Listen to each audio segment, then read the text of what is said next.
કેમ છો વિદ્યાર્થી મિત્રો?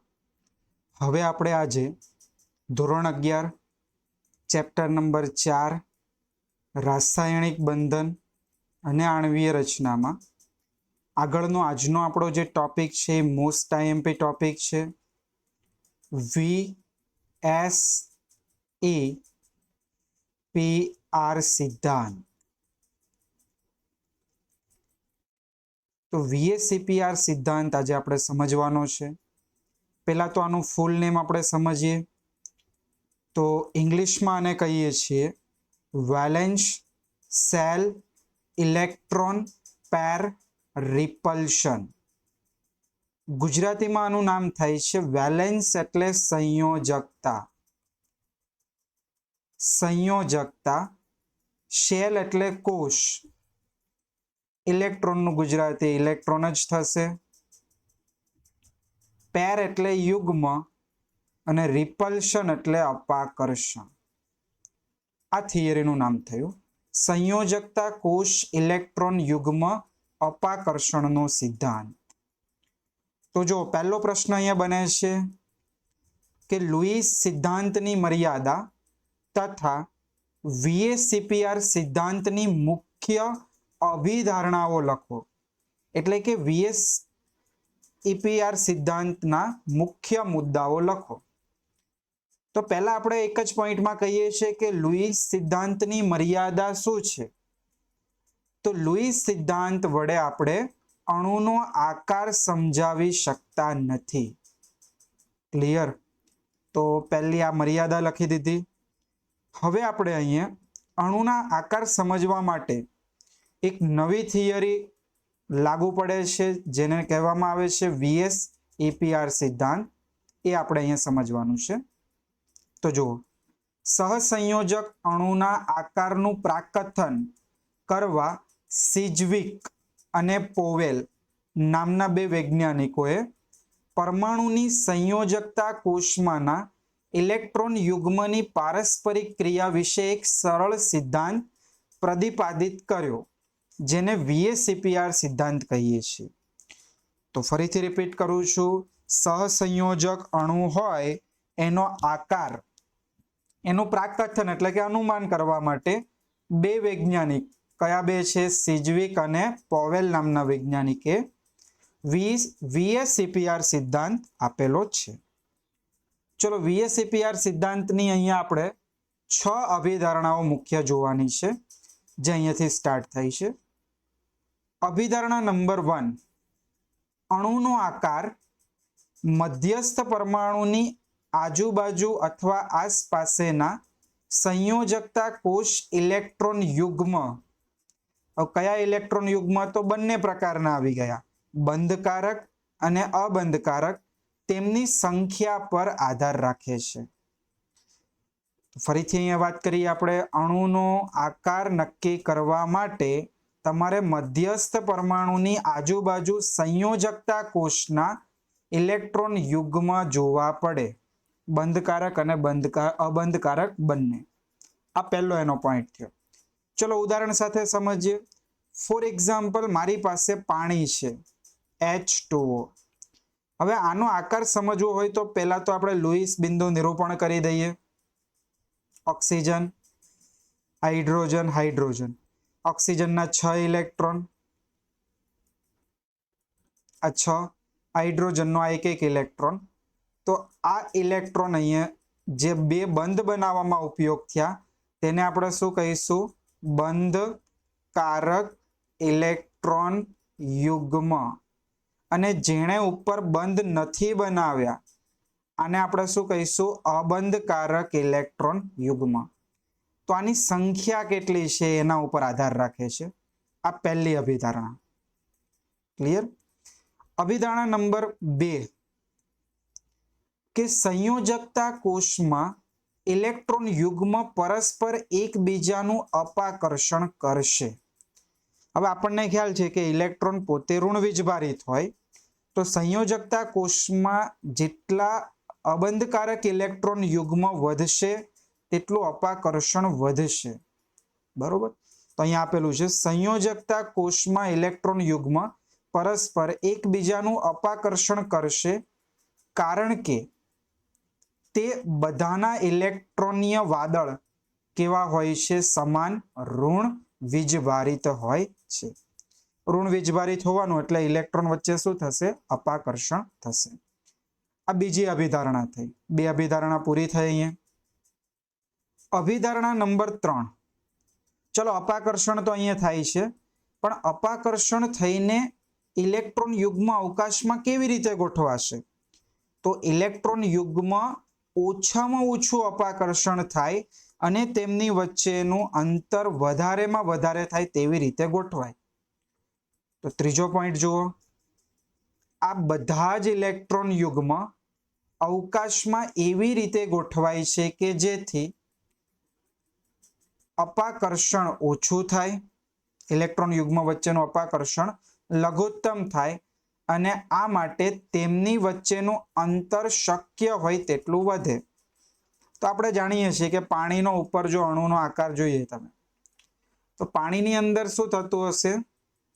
આ એક અબંધકારક ઇલેક્ટ્રોન યુગ્મ, આ પણ અબંધકારક ઇલેક્ટ્રોન યુગ્મ.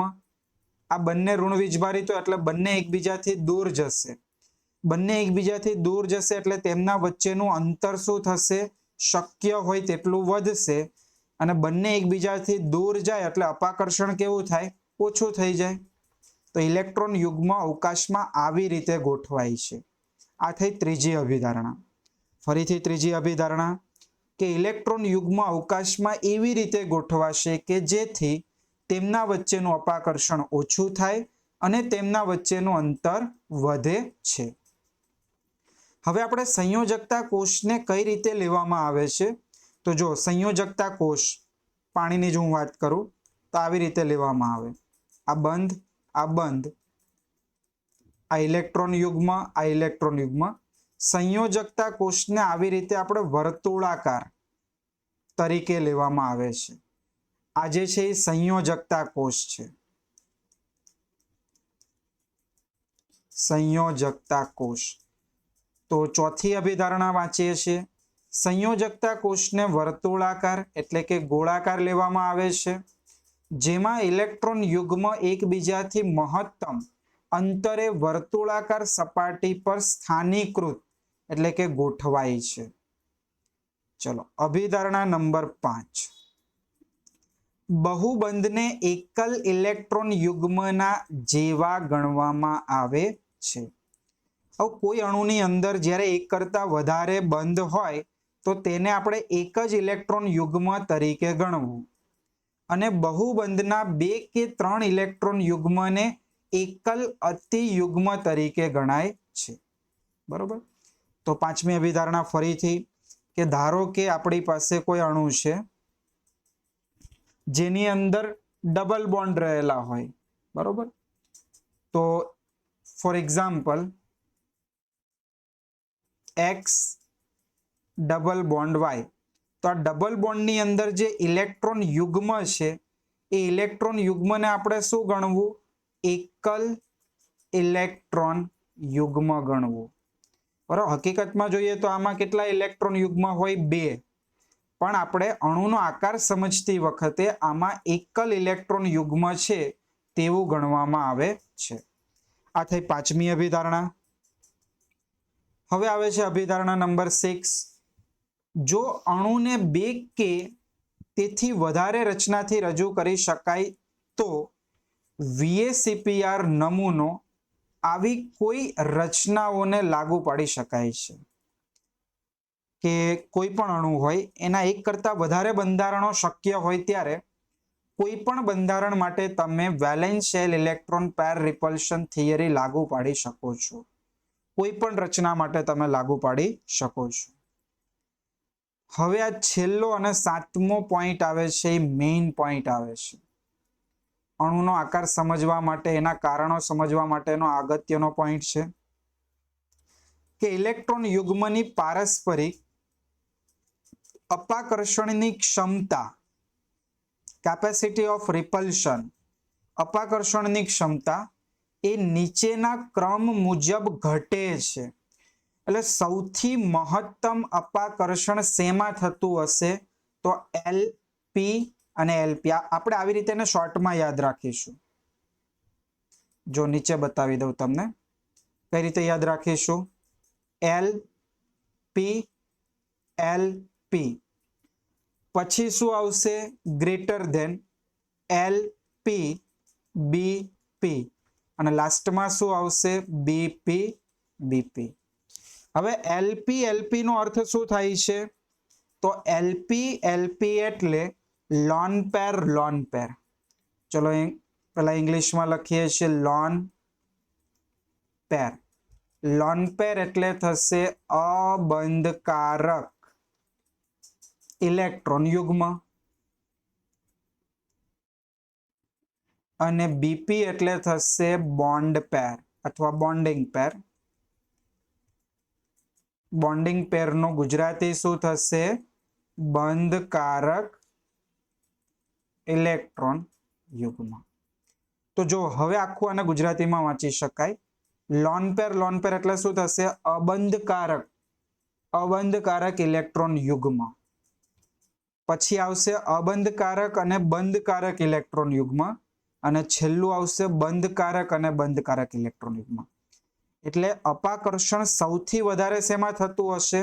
અબંધકારક ઇલેક્ટ્રોન યુગ્મમાં, પછી અબંધકારક બંધકારક ઇલેક્ટ્રોન યુગ્મમાં, અને છેલ્લે બંધકારક અને બંધકારક ઇલેક્ટ્રોન યુગ્મમાં જોવા મળે છે. તો જો હવે પહેલો પોઈન્ટ આવ્યો. ફરીથી ઇલેક્ટ્રોન યુગ્મની પારસ્પરિક અપાકર્ષણની ક્ષમતા જે નીચેના ક્રમ મુજબ ઘટે છે. અબંધકારક યુગ્મ વચ્ચે થતું અપાકર્ષણ સૌથી મહત્તમ હોય છે. પછી અબંધકારક યુગ્મ અને બંધકારક યુગ્મ આવશે, અને સૌથી ઓછું અપાકર્ષણ શેમાં થશે? બંધકારક યુગ્મ અને બંધકારક યુગ્મ વચ્ચે. તો આ પહેલો પ્રશ્ન અહીંયા પૂરો થાય છે. હવે પ્રશ્ન નંબર 2. VSEPR સિદ્ધાંતમાં નાયહોલ અને ગિલેસ્પીનો ફાળો સમજાવો. બરોબર. તો નાયહોલ અને ગિલેસ્પીએ VSEPR સિદ્ધાંતને પુનઃ વ્યાખ્યાયિત કર્યો અને ઇલેક્ટ્રોનના અબંધકારક યુગ્મ અને બંધકારક યુગ્મ વચ્ચેનો અગત્યનો ભેદ સમજાવ્યો. ભેદનો જ અહીંયા એક આ પોઈન્ટ આપણે સમજવાનો છે. અબંધકારક ઇલેક્ટ્રોન યુગ્મ પરમાણુની ઉપર સ્થાનીકૃત હોય છે, પણ દરેક બંધકારક ઇલેક્ટ્રોન યુગ્મ બે પરમાણુની વચ્ચે ભાગીદારીથી બને છે. જો આપણે પાણીના એક્ઝામ્પલમાં લીધું તો ઉપર તમને એક્ઝામ્પલ બતાવું.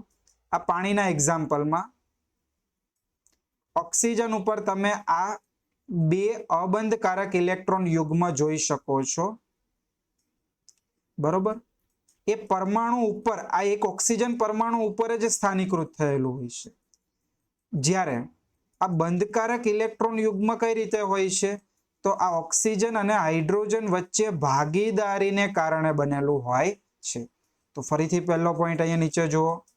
અબંધકારક ઇલેક્ટ્રોન યુગ્મ પરમાણુની ઉપર સ્થાનીકૃત હોય છે, પણ દરેક બંધકારક ઇલેક્ટ્રોન યુગ્મ બંને પરમાણુઓની વચ્ચેની ભાગીદારીથી બને છે. હવે જુઓ, આના પરિણામે અણુમાં અબંધકારક ઇલેક્ટ્રોન યુગ્મ અને બંધકારક ઇલેક્ટ્રોન યુગ્મ કરતા વધારે જગ્યા રોકે છે. બરોબર. ફરીથી આના કારણે અણુમાં શું થાય છે? અબંધકારક ઇલેક્ટ્રોન યુગ્મ હોય એ બંધકારક કરતા કેવી જગ્યા રોકે? વધારે જગ્યા રોકે. વધારે જગ્યા રોકે એટલે એ અણુનો આકાર શું થાય છે? બદલાય છે. અપાકર્ષણ થાય છે. આપણે ઉપરના પોઈન્ટમાં કીધું હતું કે અપાકર્ષણ ઓછું થાય અને અંતર વધે.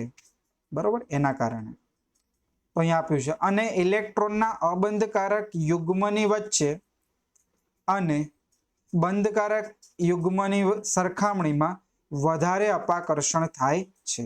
જો આ પોઈન્ટને આધારે અબંધકારક યુગ્મ વચ્ચે શું થતું હોય છે? વધારે અપાકર્ષણ થતું હોય છે. આ અપાકર્ષણની અસરો અણુઓના આદર્શ આકાર અને અણુઓના બંધ કોણમાં ફેરફારમાં વિચલનમાં પરિણામે છે. એ પણ આપણે હમણાં ઉદાહરણ દ્વારા સમજીશું. હવે જો આપણે અહીંયા VSEPR સિદ્ધાંતની મદદથી ભૌમિતિક આકારનું પ્રાકથન કરવાનું છે અને આપણે ભૌમિતિક આકાર સમજવા માટે અણુને બે ભાગમાં વહેંચી દઈએ છીએ. ક્લિયર? ચલો અહીંયા પહેલા થોડું લખીએ છીએ.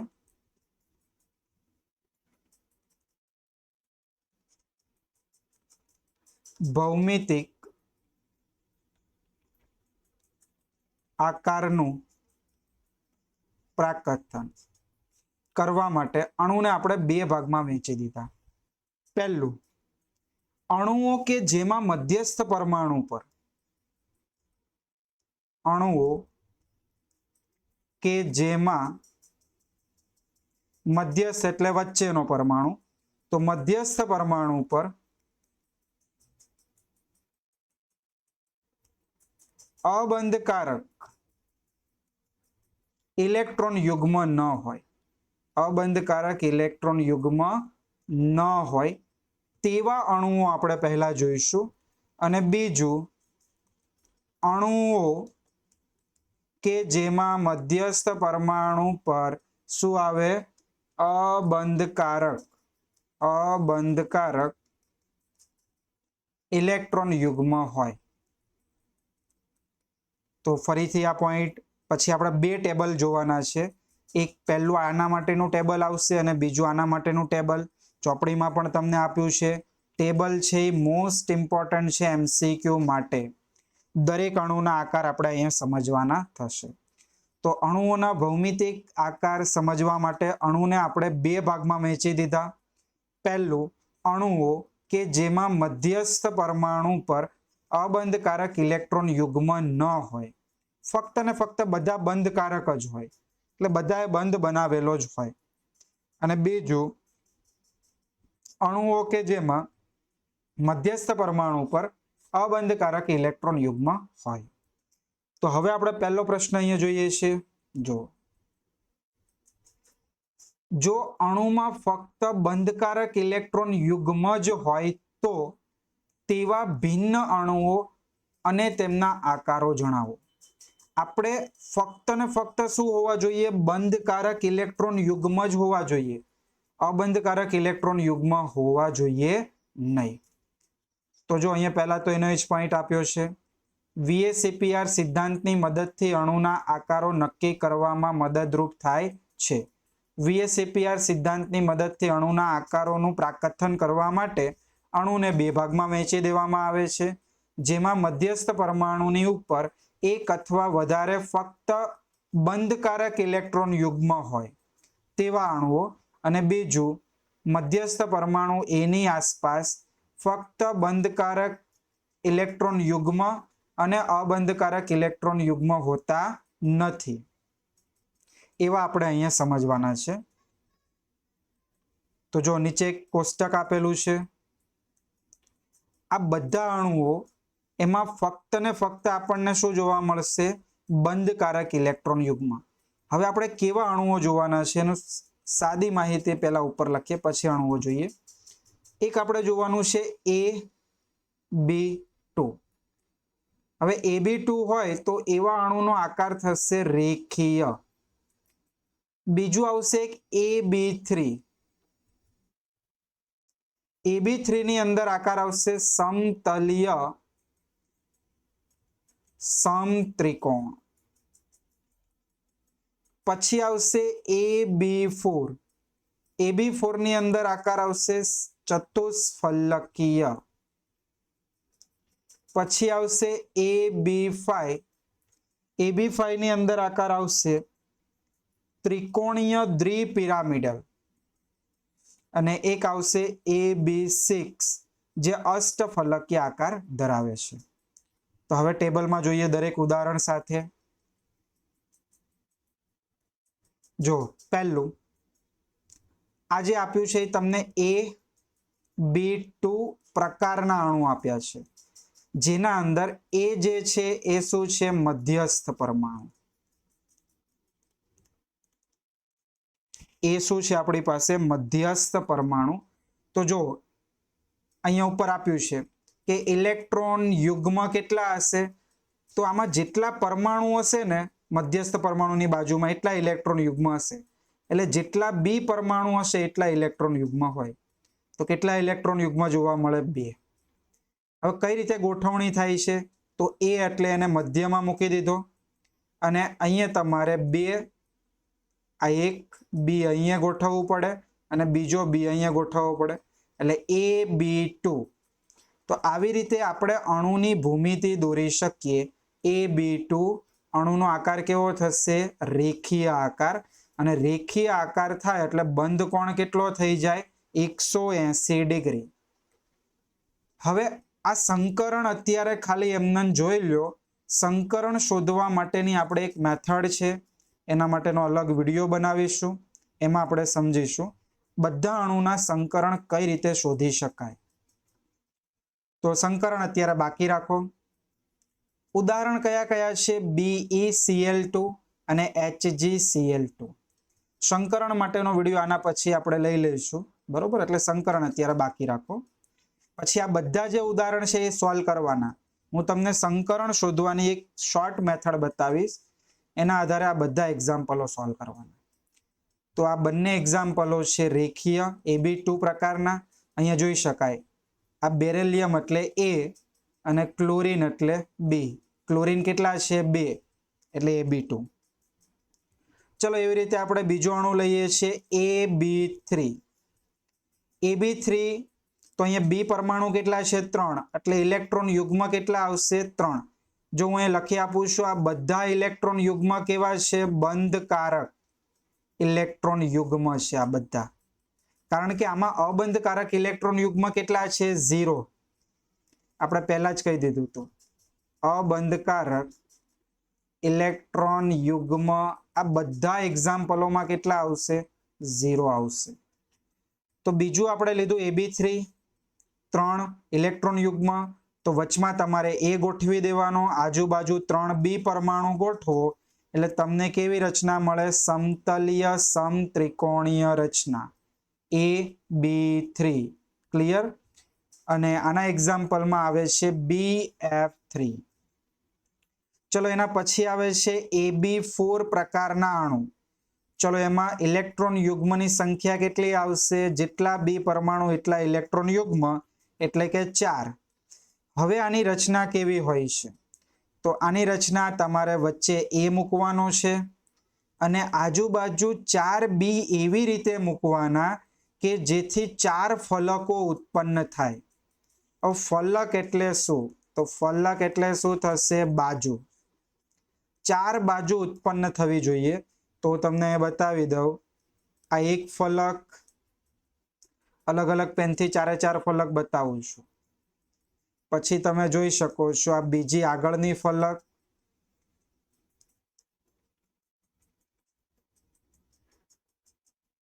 પછી જુઓ આ ત્રીજી આખી આ પાછળની ફલક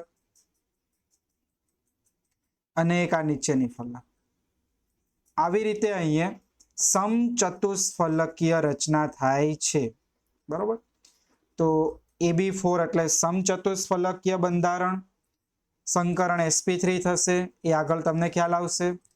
એક્ઝામ્પલો આવશે મિથેન, CH4 અને NH4+. ચલો ત્યારબાદ આવે છે AB5 પ્રકારની રચનાઓ. તો AB5 માં ઇલેક્ટ્રોન યુગ્મની સંખ્યા 5. તો જુઓ આ 1, 2, 3, 4 અને 5 ઇલેક્ટ્રોન યુગ્મ. હવે આનો આકાર આપણે કઈ રીતે બનાવીએ છીએ?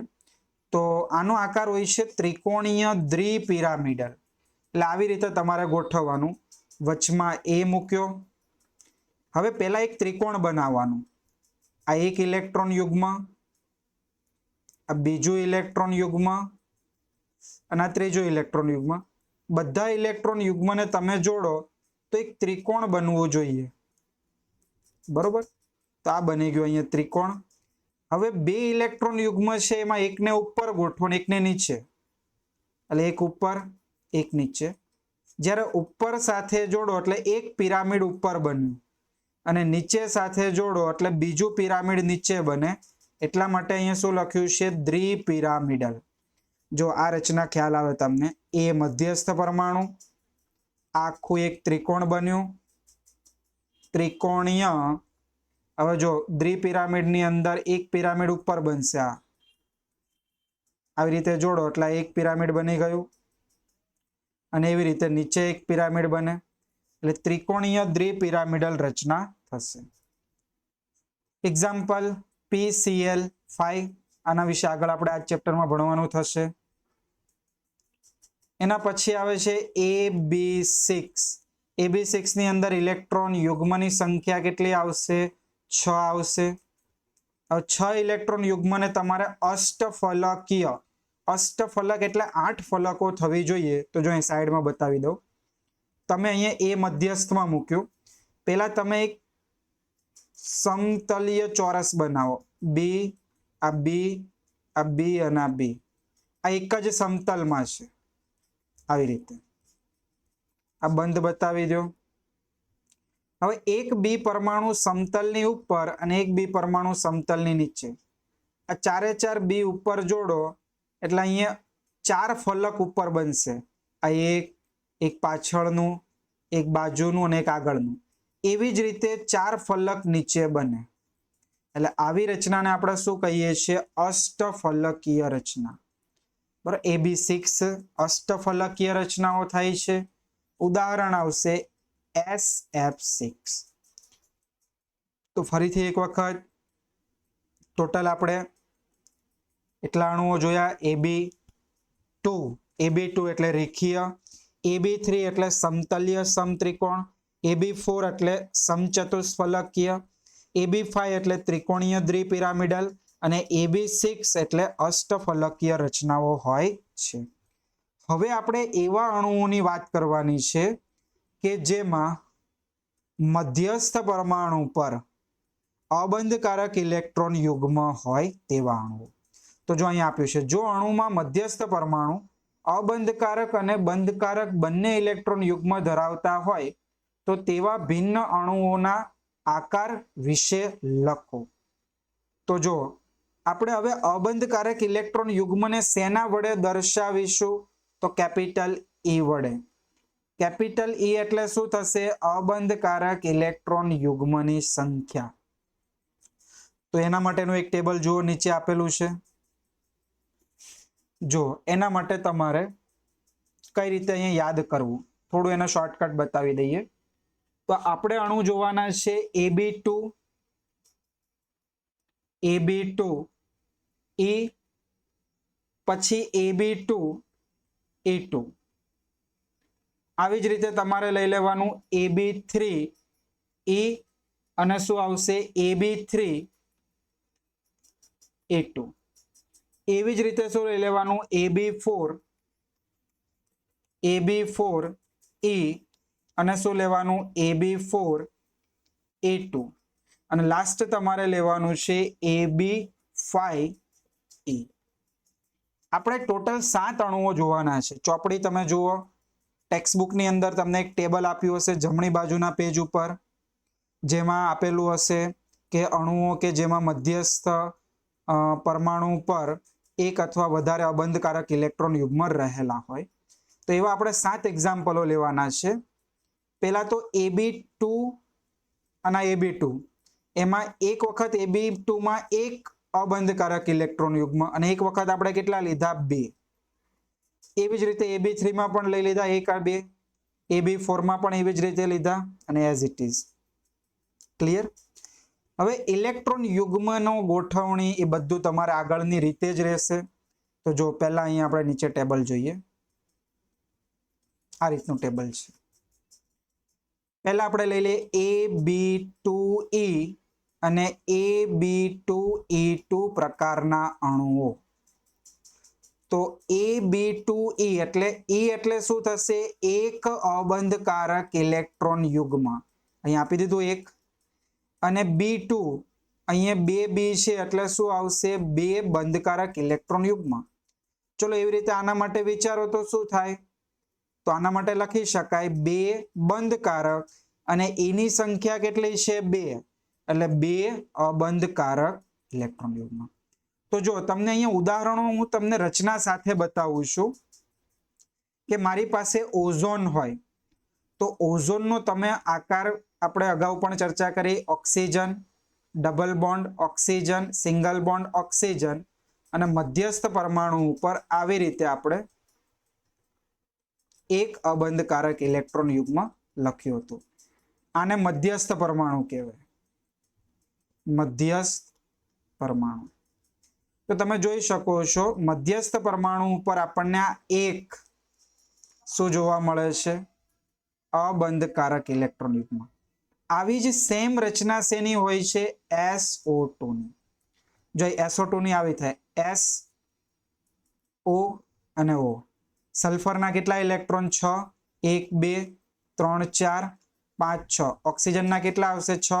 1 2 3 4 5 6. આ ઓક્સિજનના પણ 6.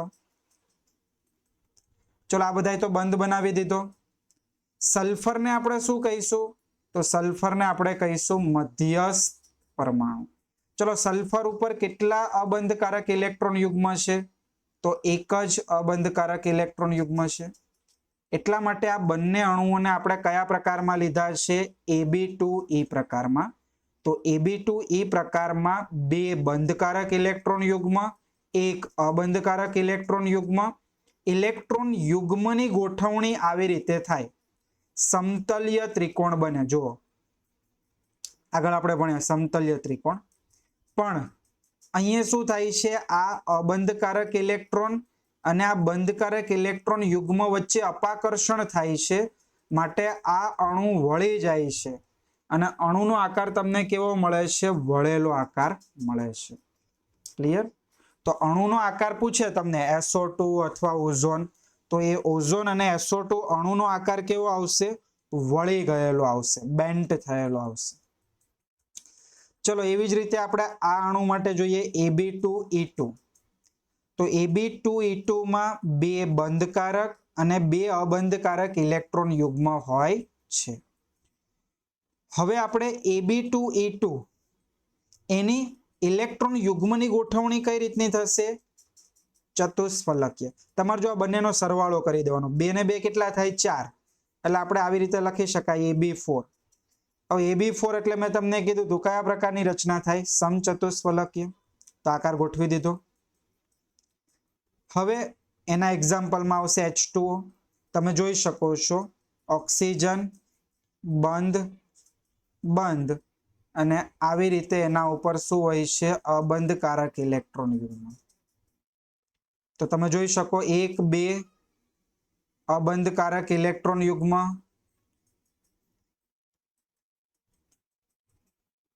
અબંધકારક ઇલેક્ટ્રોન યુગ્મ કેટલા થઈ ગયા? 2. એટલા માટે 2 લખ્યું.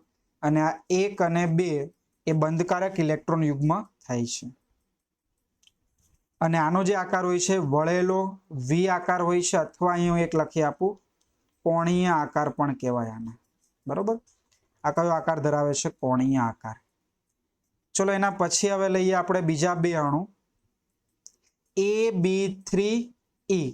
હવે જો તમને ગણતરી કરતા શીખવાડું, AB3 અને E1 એટલે 3 + 1 કરો એટલે કેટલા થઈ જાય? 4. એટલે AB4.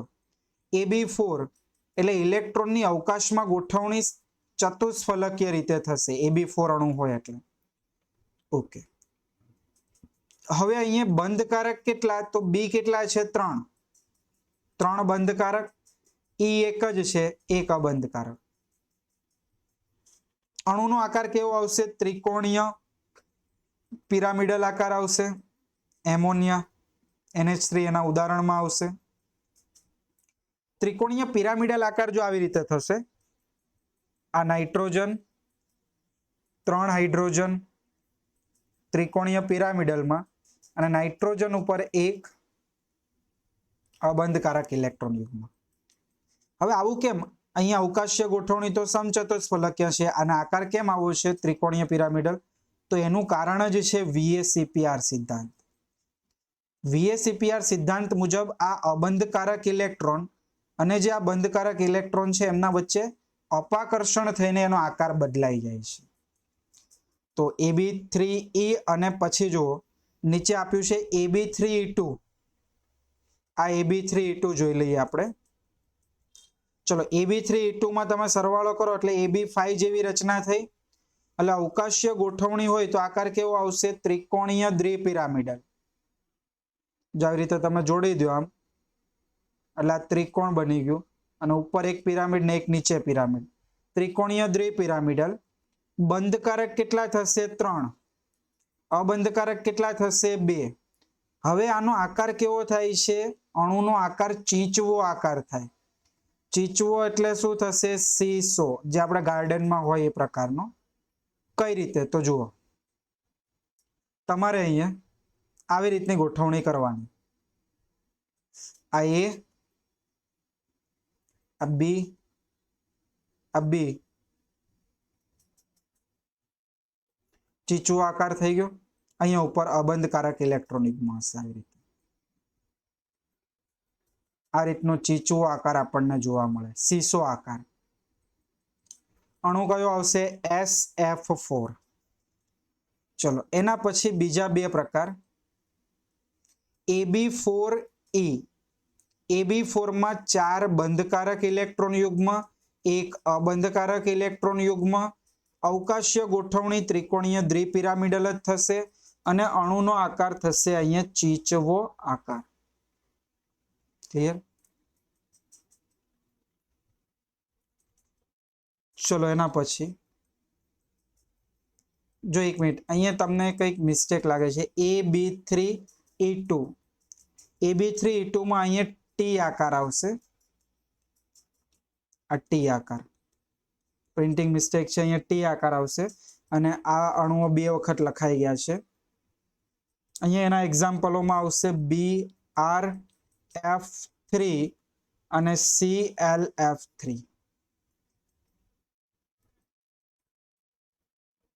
પછી જો AB5E, તો 5 બંધકારક અને 1 અબંધકારક. તો અહીંયા જોઈ શકાય છે આ બધા બંધકારક, 1 2 3 4 5 અને 1 અબંધકારક. અષ્ટફલકીય રચના. અણુનો આકાર જોઈએ તો સમચોરસ પિરામિડલ આકાર બનાવે છે. જો આવી રીતે સમચોરસ બની જાય અને ઉપર એક પિરામિડ બને.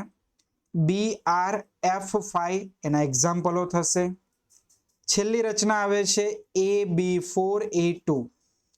AB4E2 માં 4 બંધકારક અને 2 અબંધકારક. જો 1 2 3 4 બંધકારક અને 2 અબંધકારક. અષ્ટફલકીય રચના અને અણુનો આકાર કેવો આવે છે? સમતલીય સમચોરસ. તમારા અણુના આકાર માટે ખાલી બંધકારક જ જોવાના, એટલે અણુનો આકાર મળે સમતલીય સમચોરસ, ઝેનોન ટેટ્રાફ્લોરાઇડ. બરોબર? તો આ બધા અણુના આકાર ખાસ MCQ માં પૂછાતા હોય છે. આખા ટેબલ પૂછાતા નથી, પણ MCQ માટે દરેક અણુના આકાર તૈયાર કરવા. જો એના પાછળનું ટેબલ તમને એક આપેલું હશે, એમાં કારણો સમજાવેલા છે. બરોબર? કે અણુનો આકાર કેમ વળી ગયેલો છે, તો એ ખાલી વાંચવાનું છે તમારે અંદરથી. દરેકના કારણો આપેલા છે. એક પાણીનું આપેલું છે, એમોનિયાનું આપેલું છે, બરોબર, અને SF3 નું આપેલું છે, પછી SO2 નું કારણ એક આપેલું. તો એ બધાના કારણ આપ્યા છે. કારણમાં શું હોય છે? તો કારણમાં એક જ વસ્તુ હોય છે, અબંધકારક અબંધકારક ઇલેક્ટ્રોન યુગ્મ વચ્ચે વધારે અપાકર્ષણ થાય, માટે અણુનો આકાર શું હોય છે? બદલાઈ જતો હોય છે. તો બસ આજના પિરિયડમાં આપણે એટલું જ રાખીએ છીએ. નેક્સ્ટ પિરિયડથી સંયોજકતા બંધનવાદ એટલે કે વેલેન્સ બોન્ડ થિયરી જોઈશું.